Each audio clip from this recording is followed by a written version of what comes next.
And now we're looking for these other pieces. So if New Hampshire comes in for Trump, that would be an expected outcome. Virginia's come in for Clinton. That's an expected outcome. Georgia would be expected for Trump. Now we're getting down to the state that keeps not filling in, these two states on the East Coast that keep not filling in. North Carolina and Pennsylvania are going to tell us so much, and we're getting close. But doesn't this tell us something? What's that? The Burr win in a tight race that was probably tied or 1 point.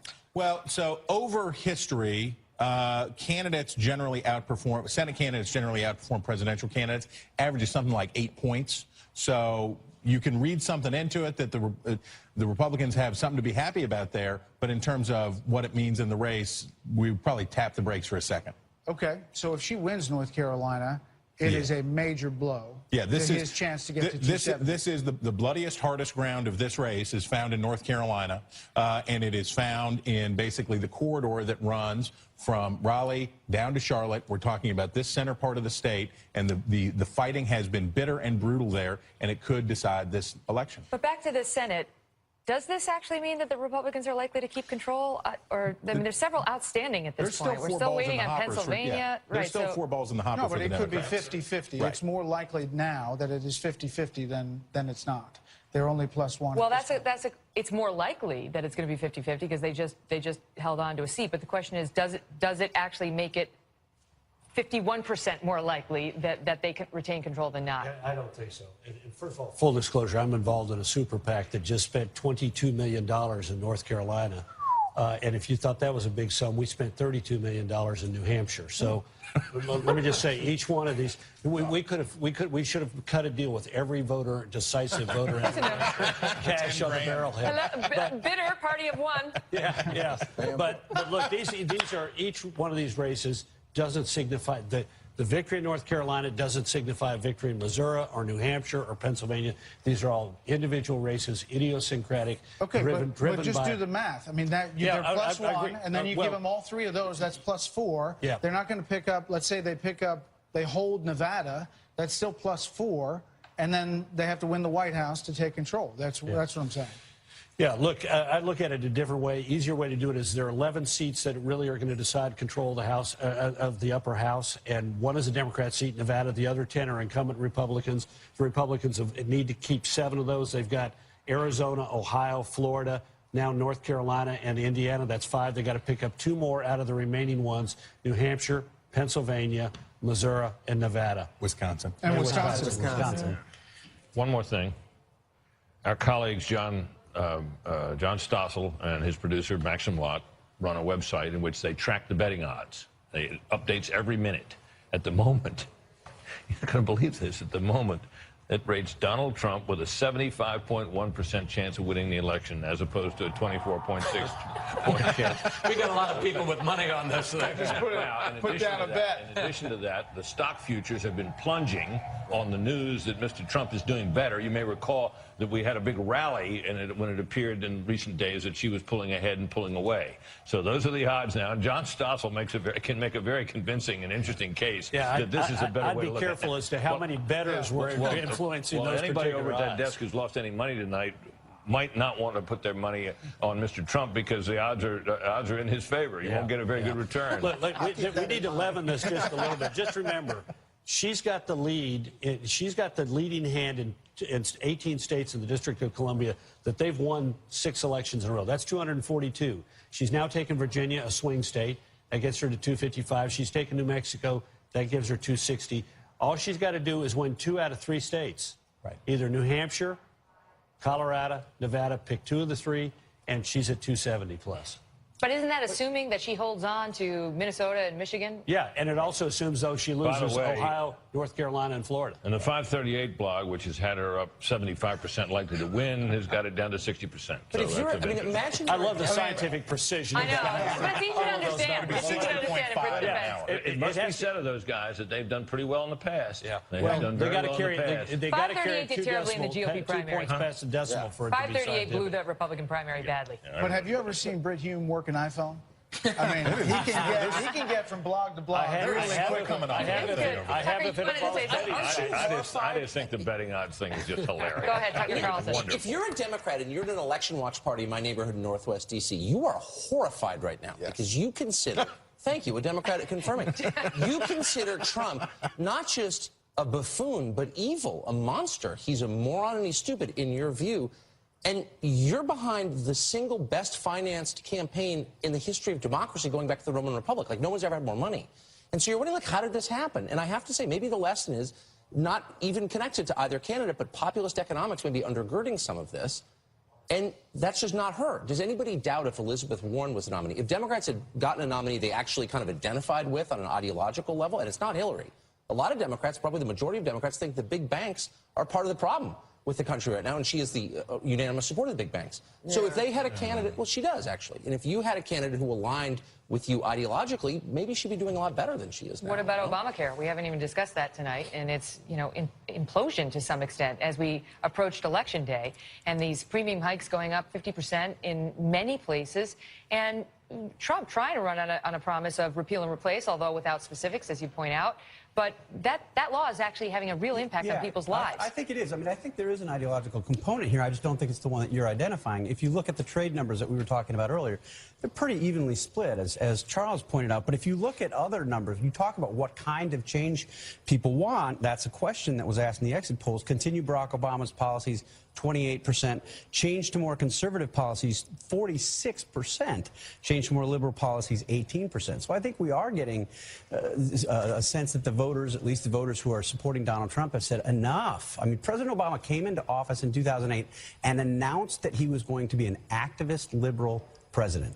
He won in 2012, I would say, despite having been an activist liberal president, if you look at the exit poll questions in 2012. And what we're seeing now with the unpopularity of Obamacare, the failure of Obama economic policies, I would argue, I mean, that $1 trillion in stimulus, still have the slowest recovery since 1949, and skepticism about the Iran deal. I think you have people saying, enough, enough. You know, but the flip side of that is, you were talking earlier about the fact that they ask about candidate qualities. One is bring needed change, and he kills her in that. On the other hand, there are also questions about has the right experience and has the right temperament, and she kills him in that. So one could argue that ideologically he's got the right message, and that the problem, if he loses, will be he wasn't the right messenger. I think that's exactly right. Yeah, and I think the other side of this is you say, oh, you know, gosh, if he had changed, if he wasn't Donald Trump, if he didn't have the baggage that's attached to him in terms of women, in terms of racial minorities, in terms of the temperament leadership issue that Chris is talking about, gosh, how much would be talking about a Republican route tonight, right? And I think we always have to remember the first rule of politics: every election is a character election. Every election is a trust election. Ideology takes a backseat to the character of the individual, and they're all trust questions. And in this case, the Democrats chose to nominate a person who was overwhelmingly untrusted by the American electorate in poll after poll after poll. Both candidates were overwhelmingly untrustworthy. But these numbers can change. I mean, we have in virtually every poll, 2 out of 3 or 3 out of 4 Americans say they think the country's off on the wrong track. And yet, what was it, 40% said that was the most important quality? These things change. And the untrustworthiness of the candidates and the questions about each other's character raised the percentage that were concerned about character and temperament, and concerns about change affected similarly the number of those that wanted a change agent as their #1 priority. These things change over the course of the campaign. What's interesting to me is change became less important over the course of the campaign. Just one other point, just to posit another view on Trump and the temperament issue, which is dog temperament, and you can see that in the polls. The flip side of that, right, even though they think he's got a bad temperament to be president, the flip side of that is, how did he get all this support from the white working class? Yes, it was in part policy, right, and trade and the things that he was saying. But that messaging that he sent, the willingness to offend, to not raise his hand when we asked him, are you going to support the Republican Party, to take on major media figures and pretty much all the media, that was very appealing to large sections of the electorate, not because they hate all members of the media, not because they hate the Republican Party. They hate the inability to get anything done, and they wanted somebody who didn't play by the rules, who was willing to go in there and bust things up and be a different kind of candidate. I totally agree with you. I mean, I think if you look at the way that people see Washington, they see what's happened in Washington over the past 40 years, that's what they say. Well, you know, we don't like his temperament. It wouldn't be the temperament we'd choose in a commander-in-chief necessarily. However, we've elected people with good temperaments before, and they haven't gotten that kind of change. Well, so he doesn't hate them, and everyone else does hate them. We have a long night ahead that we're going to talk about a lot of things, and we've got to hit a quick break here. By the way, one last point. Joe Manchin, that was the other thing I forgot, that he might not stay as a Democrat. The which flipper. would be a more likely scenario for a Republican Senate, but we shall see. Betting odds are now up to 80% for Trump. Okay, all right. Hey, Brett, can I get some money down? Here we go. All right, we're going to get to our wallets, and we're going to come over here and get some odds from Britt as we come up on a break. Just a few states left undecided, like Ohio, Florida, North Carolina, Pennsylvania. You might want to stay tuned. Plus 5 more states set to close at 11 Eastern, including California. And as we mentioned, Dow futures. They're now plunging 600 points. You got anything on that, Britt? It's all about money. The people with money who have money at stake are speaking, and they're speaking through the futures, and they're speaking through the betting odds. They think he's got this. And we'll be right back.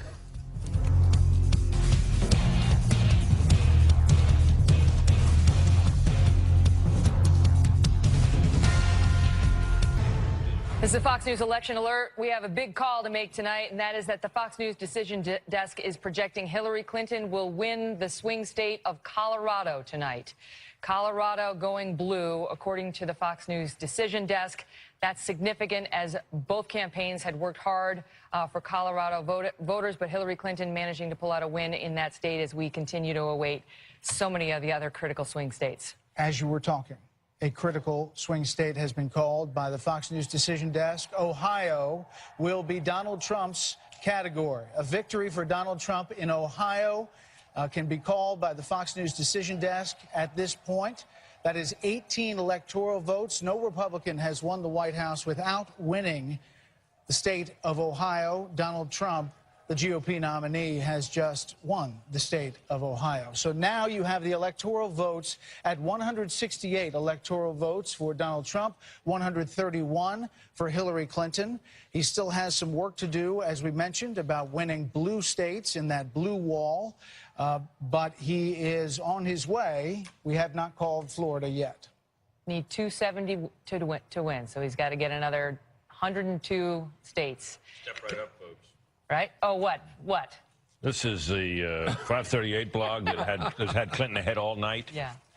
55% chance Trump wins the presidency. Well, that's been changing all night. That updates by the minute. Yeah, more importantly, Ohio has picked the president the last 13 elections in a row. So, I mean, everybody always talks about Republicans can't win without it. They have picked the president 13 elections in a row. This is a big deal. This is a huge deal. And these changes we're seeing with betting markets and financial markets, these are meaningful. These are people who got a lot on the line. Mm-hmm. And this is the first time this particular prognosticator, the 538 blog, extremely well regarded as such things go, has thought that Trump was going to win. We just want to point out that Britt Hume is not getting paid by the 538 blog. He is still employed by the Fox News channel. Right, that's right. But let's check in. Keep you all on the straight and narrow.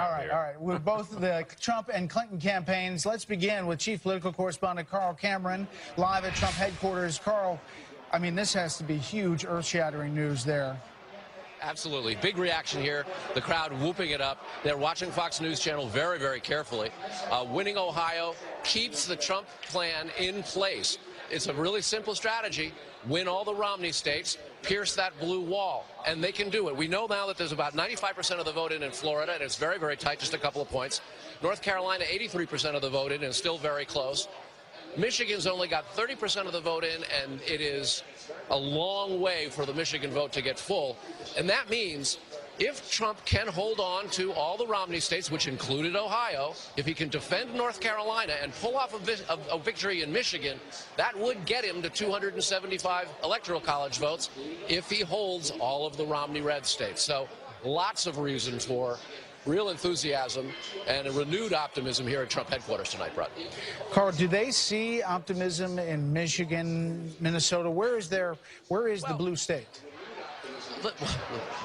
The state is where Donald Trump was last night at midnight for his final rally.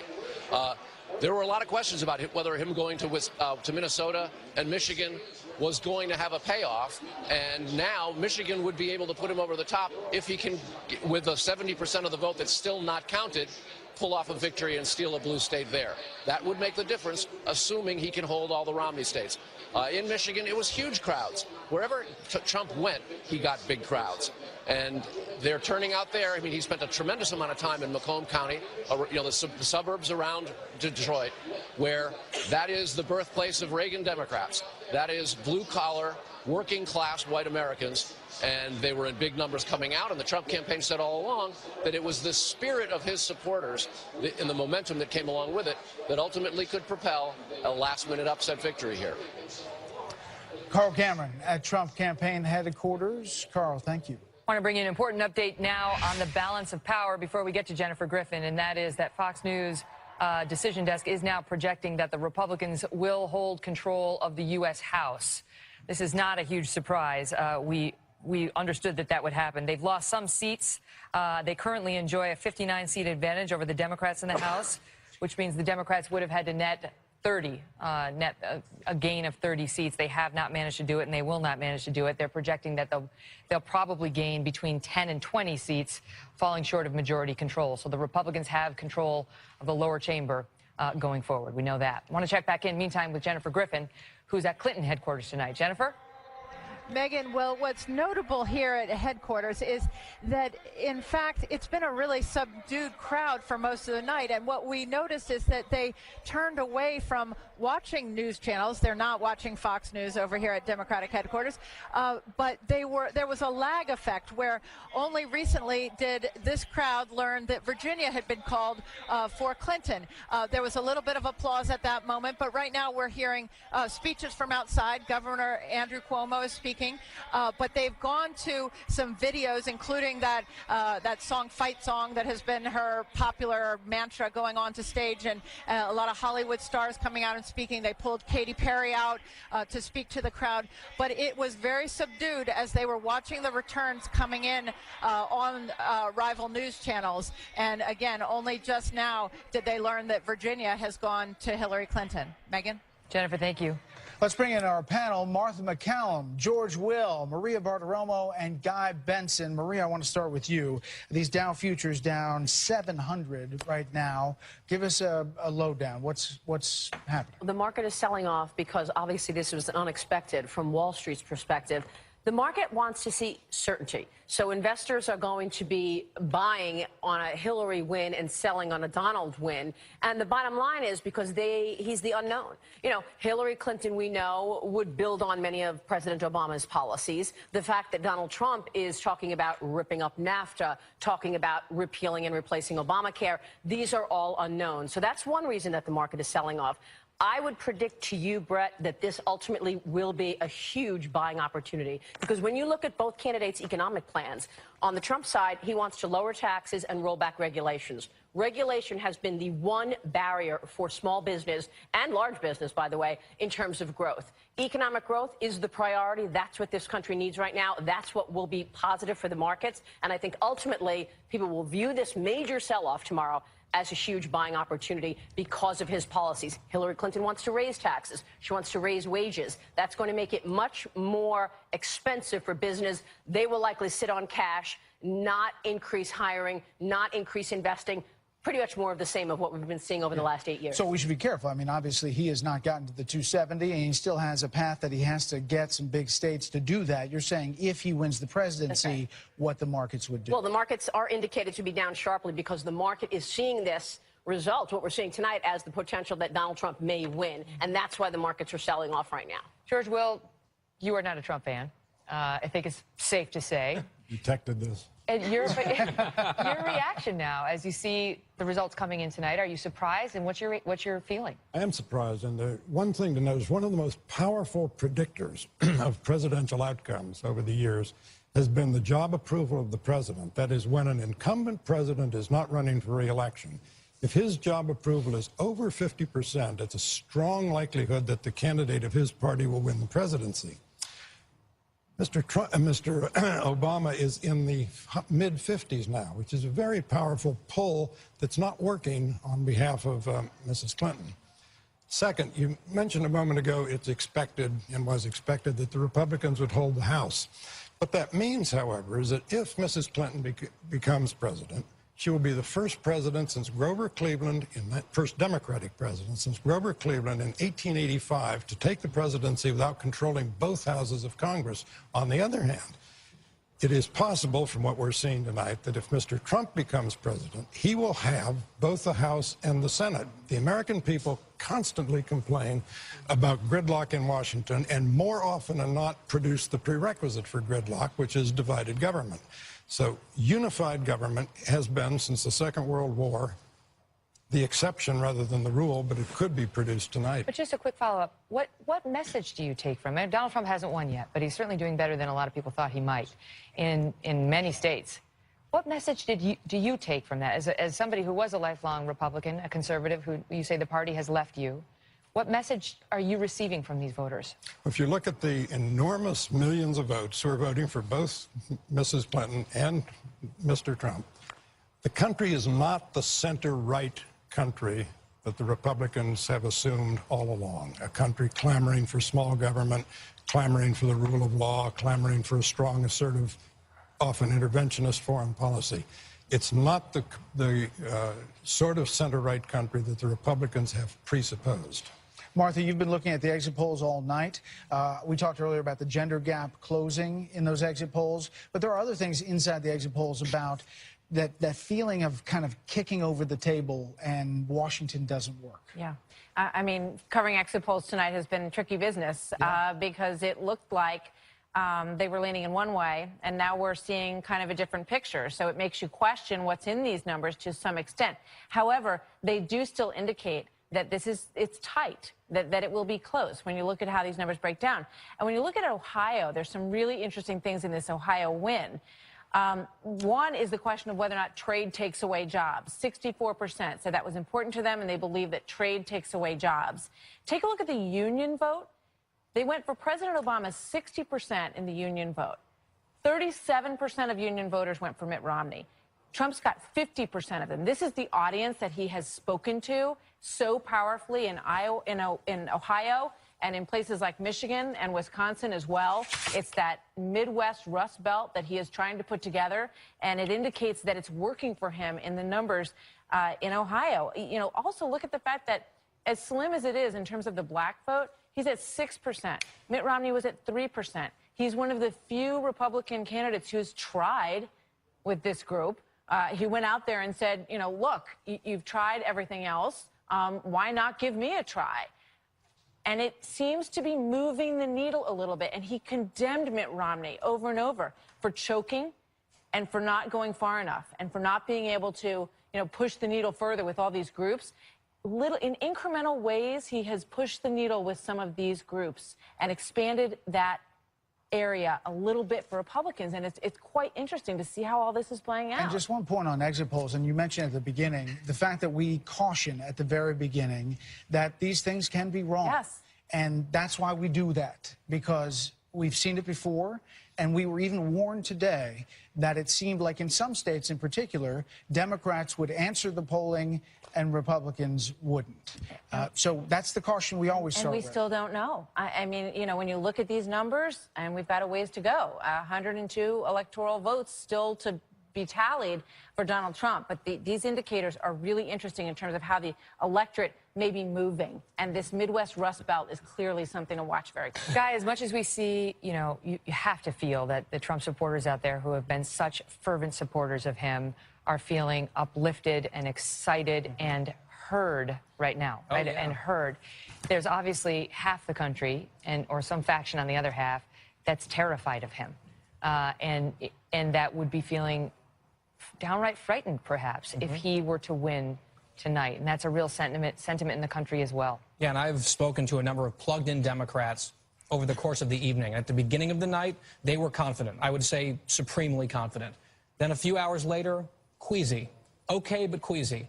Now, I'm not going to say full-blown panic, but borderline panic in Democrat world. And there's another thing to think about here. if you're Hillary Clinton right now, man, you have to be looking at yourself in the mirror and saying, America is rendering a verdict, regardless of whether or not she pulls this out, and now it's looking more likely for him than anyone ever thought to actually win the presidency.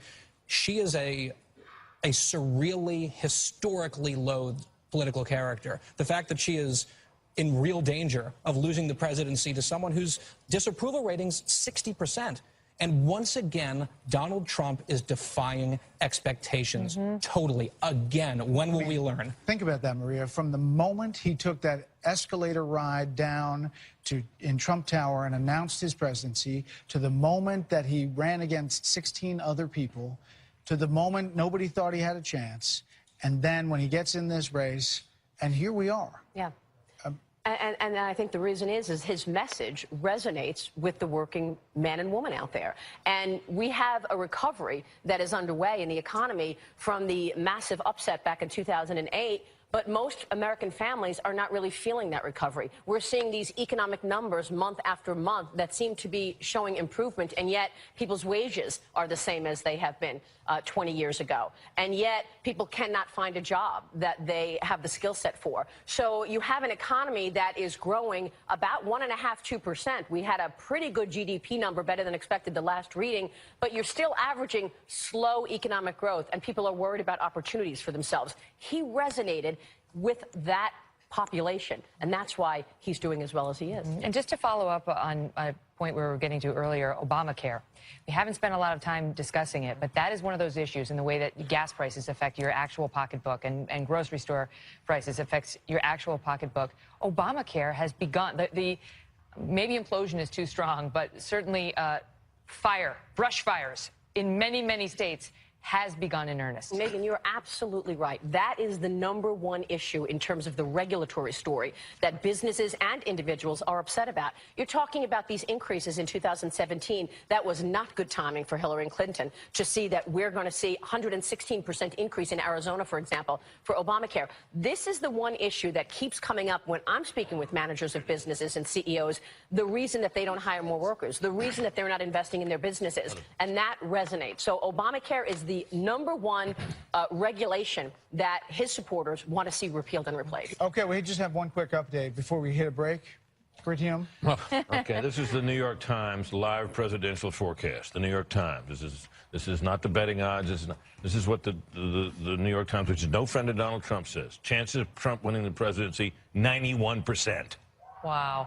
I mean, it updates all the time. It sees, huh? I said, where did they get that? Well, they're just projecting based on, whatever data we have, the states that have been called, and I mean, I don't know what goes into their black. All these projections that these guys do, and some of them have been very good, some of them have failed at times. They go into some kind of a digital black box, and out comes a projection. All right, so I don't know that they all know what all is. Nobody hacked into your iPhone, right? I showed it to you, Brett. You can see it. There it is. It's all to see. Well, we have to check in. All right, polls closing in 5 states at the top of the hour, including California. Plus, we are still waiting to hear what is going to happen in Pennsylvania, in Florida, and North Carolina. One of the biggest prizes, Ohio, already gone to Donald Trump. Stay tuned.